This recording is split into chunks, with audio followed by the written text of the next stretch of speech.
Boa noite. No programa de hoje, vamos falar sobre a vida de João Batista de Melo. Ele foi escolhido como vulto histórico de Lajeado, por ter sido por mais tempo chefe do Poder Executivo Municipal. Eleito e empossado 4 vezes intendente de Lajeado, governou este município por 16 anos ininterruptamente, de 20 de agosto de 1908 até 20 de agosto de 1924. Filho de Joaquim Gomes de Melo e Júlia Freitas Noronha de Melo, nasceu em 13 de maio de 1862, na freguesia de São João Batista do Herval, hoje Herval, emancipada de Jaguarão em 1881. Cursou o secundário em Pelotas. Especializou-se como agrimensor e topógrafo em Recife. Ao retornar de Pernambuco, veio morar em Porto Alegre, onde se casou com Eugênia da Costa, filha do coronel Antônio Augusto da Costa e Maria Amélia de Borba e Costa. Eugênia tinha 2 irmãs, Branca, primeira professora estadual na Vila de Lajeado, casada com José Luiz Bart, e Antonieta, depois oficial do cartório de registro de imóveis, com seu marido Francisco Oscar Carnal. Antônio Augusto da Costa foi coronel do Exército Imperial, ajudante de campo do Conde de Porto Alegre na Guerra do Paraguai. A família da Costa também chegou e residiu por alguns anos na rua Doutor Parobé, em Lajeado, onde a esposa Amália de Borba faleceu em 23 de janeiro de 1909. João Batista de Melo tinha 7 filhos: Álvaro, Júlia, Amália, Saudade, Eugênia, Antônio e Assíria. Adorava sua família. Era muito caseiro e brincava muito com os netos, dando-lhes conselhos e estímulo ao estudo e trabalho.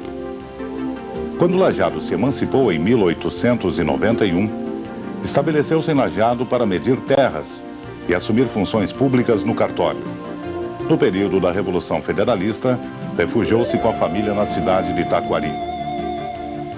O Alto Taquari foi o primeiro jornal de Lajeado. Surgiu no primeiro dia deste século. Circulava nos domingos como órgão dos interesses dos municípios de Estrela e Lajeado.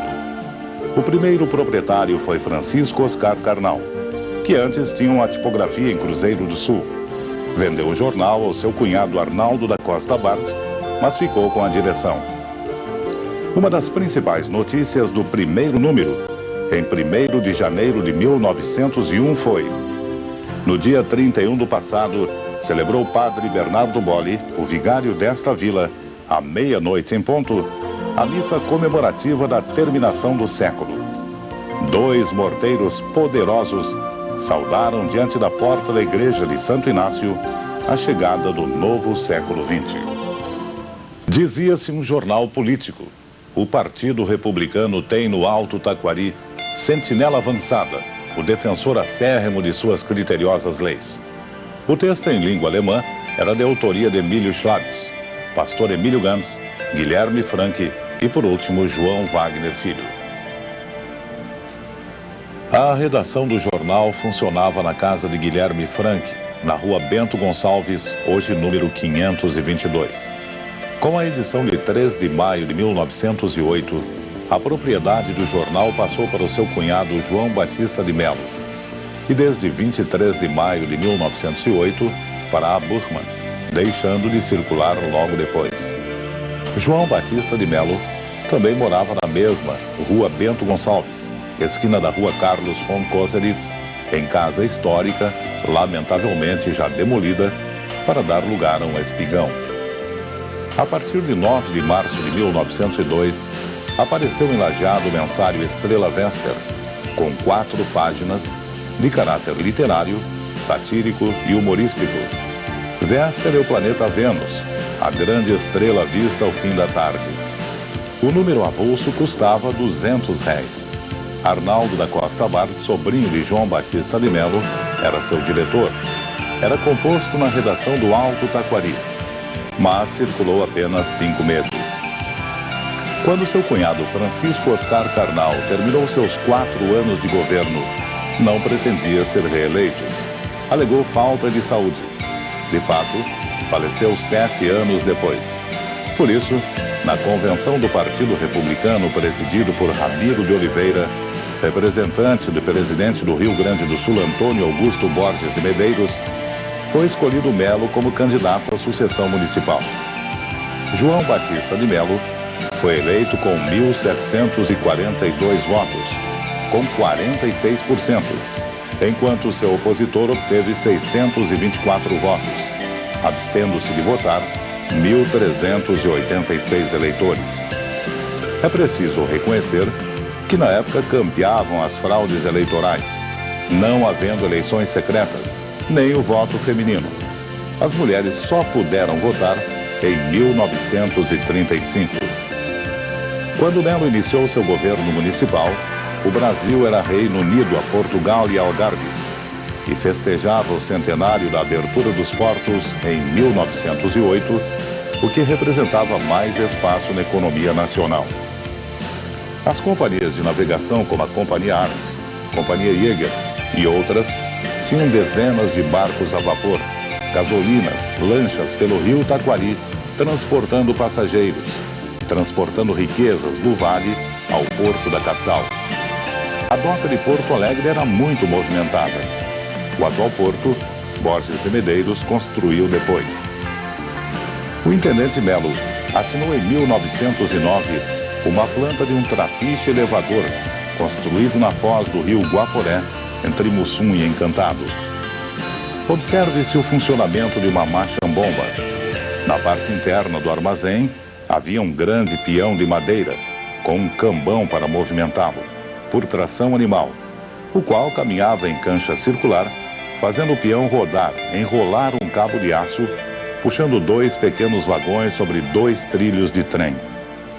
Os trilhos estavam assentados em caibros, fixados sobre grossos troncos de madeira, fincados nas barrancas. Os caibros estavam colocados transversalmente sobre os trilhos, desde o trapiche até dentro da água do rio, em seu nível mais baixo. Ao ser movimentado o grande peão, os 2 vagõezinhos presos nas extremidades do cabo de aço rodavam por sobre trilhos, de maneira que, enquanto um subia desde o barco até o armazém, o outro descia para carga e descarga. Normalmente, entre os trilhos havia uma escadaria para os passageiros e tripulantes. A primeira machambomba é de 1852 em Taquari. Havia mais de 30 nos portos do vale, o que facilitava a carga e a descarga de barcos num barranco de mais de 12 metros de altura na média. Havia vários vapores de passageiros entre Lajeado e Porto Alegre, parando em quase todos os portos nos rios Taquari e Jacuí. O maior número de vapores servia para o transporte de mercadorias. No porto de Lajeado existiam 5 machambombas com seus trapiches e armazéns. Dezenas de lanchas e canoas faziam pequenos transportes, movimentando o porto e o rio. As ruínas de machambombas estão mergulhadas nas águas represadas do rio, escondendo sua importância histórica de um século de transporte de riquezas e populações pelo Taquari. Faltaram poucos centímetros para alcançar os níveis da enchente de 1941. Na foto, vemos o Colégio São José, inaugurado no ano em que Melo assumiu o governo, em 1908. Durante o governo de Melo, os irmãos maristas firmaram seu alto conceito na área da educação. Em 1913, havia em Lajeado 125 escolas, 4.656 alunos. Em 1917, foi criada a escola noturna gratuita com 80 alunos. O Colégio Santa Ana, hoje Madre Bárbara, já tinha 10 anos de atividades quando Melo assumiu o governo. Em 1911, as irmãs construíram um prédio de 3 pavimentos, o mais alto da vila, e ao lado uma artística capela. Nos 16 anos de governo de Melo, também a escola evangélica estava lançando as bases de seu alto conceito em educação na região. O teatro foi o lazer preferido dos lajeadenses, bem como recitais de música e canto. Durante o segundo governo de Melo, entrou o cinema em Lajeado. O aparelho de 1915 já se diziam silenciosos, nítidos e fixos, pois antes eram ruidosos e tremiam muito. O Clube do Comércio, hoje Tiro e Caça, ofereceu o primeiro cinema moderno, em 1916, com 120 lugares. Como o filme era mudo, as cenas eram acompanhadas por um concerto musical ao vivo. A partir de 1919, nos meses de janeiro e fevereiro, os que tinham mais recursos faziam suas férias nas praias. Os trajes de banho cobriam o corpo, mesmo para os homens. E com mais razão para as mulheres, e mesmo crianças, com o corpo totalmente coberto, como as que vemos da família Chardon de Lajeado. A viagem para o litoral era uma peripécia. Mesmo de automóvel demorava em torno de 2 dias. Um dos problemas era levar o combustível, pois não havia tantos postos de gasolina por lugares quase sem estradas. Coube ao intendente Melo modernizar o centro da vila de Lajeado. A imagem que vemos pode ser de 1913. A praça é um descampado. A sua está ao sobrado de Antônio Fialho de Vargas, demolido em 1922. No fundo está o prédio da atual Escola Madre Bárbara. Na mesma rua Borges de Medeiros está o prédio de Frederico Chardon, mais tarde rodoviária municipal por muitos anos, prédio felizmente existente. Na esquina com a Júlio de Castilhos está o prédio do Banco da Província, demolido para dar lugar ao edifício Celi. A segunda casa ao lado da Intendência, hoje Casa de Cultura, também ainda está de pé, com comércio de floricultura. No mesmo espaço, lá por 1915, Alberto Miller construiu a agência lotérica e a sua casa comercial, com bazar de louças, ferragens, artigos de eletricidade e perfumaria. O Fort Bigode é de 1922. Na rua Marechal Deodoro estava o Banco do Comércio. Lá por 1915, a rua Júlio de Castilhos ainda não tinha muitas casas. Em 1920, a rua Júlio de Castilhos já mostra uma rede de luz e telefone. Foi João Batista de Melo que iluminou as ruas com luz elétrica. Somente em 1920, os 50 lampiões a querosene e carbureto foram substituídos por 80 lâmpadas elétricas. A vista do centro de Lajeado por outro ângulo mostra mais progresso no final do governo de Melo. Um dos grandes melhoramentos foi a Praça Marechal Floriano. Para imitar Porto Alegre, a Praça Marechal Floriano passou a ter o apelido de Praça da Matriz. O intendente Melo fez o traçado, plantou as árvores e no centro mandou construir o monumento do centenário da Independência em 1922. Como se vê, o monumento é bem modesto se compararmos com monumentos de outras cidades, como de Santa Cruz do Sul. Por terra, o primeiro meio de transporte era no lombo dos burros, um atrás do outro, seguindo os trilhos depois alargados para uso de carroças. Em 1911, havia em Lajeado 1.569 carretas e 20 carros particulares a tração animal. 6 anos depois, chegou em Lajeado o primeiro automóvel. Pertencia a Oswaldo Sudbrack, gerente da navegação Beleza, adquirida em 1917. No ano seguinte, Dr. Antônio Angulo Dias tinha um Ford Bigode para melhor combater a febre espanhola em novembro e dezembro de 1918. Com a circulação de mais automóveis, até para levar noivos, João Batista de Melo teve que melhorar os 750 quilômetros de estradas. José Alfredo Spor abriu a agência da Chevrolet, com uma exposição na rua Silva Jardim. A buraqueira em dias de chuva nas ruas da vila exigiam do intendente Melo constantes reparos. Nos 16 anos de governo, não teve os 8 contos de réis para comprar um compactador, nem para calçar as ruas, o que foi feito pelo seu sucessor em 1927, o primeiro calçamento na Avenida Oswaldo Aranha. A abertura e alargamento de estradas cortes em peraus, era feito a picareta, pá e dinamite, empregando-se muitos trabalhadores braçais. Entre as muitas pontes construídas, merece destaque a ponte de ferro sobre o arroio Forquetinha, inaugurada em 1916, e abandonada 46 anos depois, à margem da BR-386 e leiloada. Entre os funcionários de confiança do intendente Melo estava Deodato Borges de Oliveira. Veio de Taquari como tipógrafo em abril de 1903. Em companhia do seu conterrâneo Moisés Cândido Veloso, famoso músico e violoncelista, para trabalhar na oficina tipográfica de Alto Taquari, até outubro de 1904, ao ser nomeado porteiro e contínuo da Intendência de Lajeado. Ao assumir João Batista de Melo como intendente, foi promovido para auxiliar de tesouraria em 4 de dezembro de 1908. No mesmo período, veio namorar Júlia de Melo, filha do intendente, com quem se casou em 28 de julho de 1910.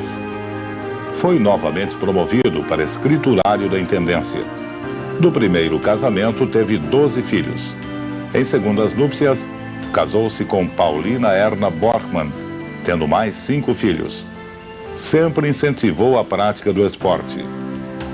Em 1911, fundou o Clube Esportivo Lajadense, do qual foi primeiro presidente. Ao assumir o cartório distrital de Santa Clara do Sul, para lá veio transferir sua residência. O genro do intendente Melo ainda foi vereador pela UDN de 1951 a 1955. No prédio da intendência, Melo fez alguns melhoramentos. Construiu a escadaria de acesso, como está hoje na entrada da Casa de Cultura.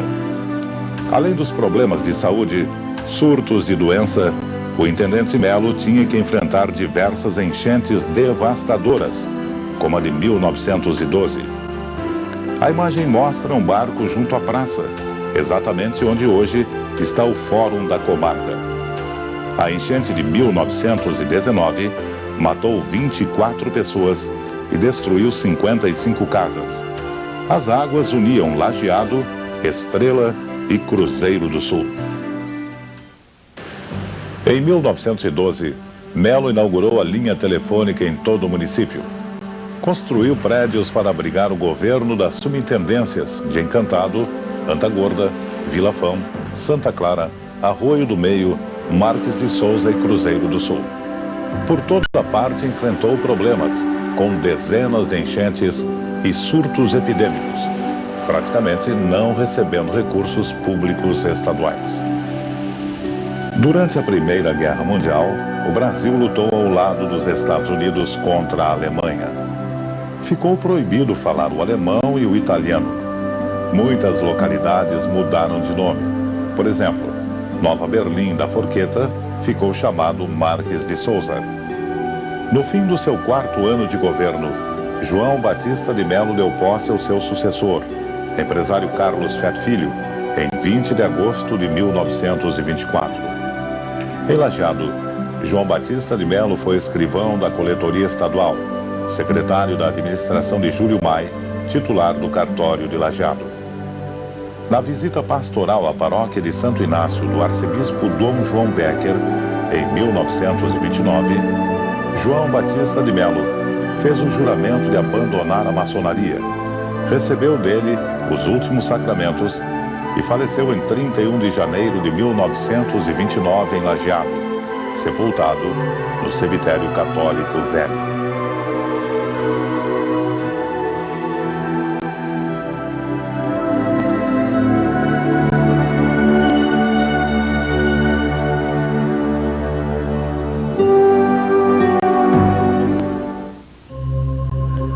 O programa Cultura em Ação de hoje fica por aqui. No próximo falaremos sobre o Dr. Roberto Fleischmann. Uma boa noite e até lá.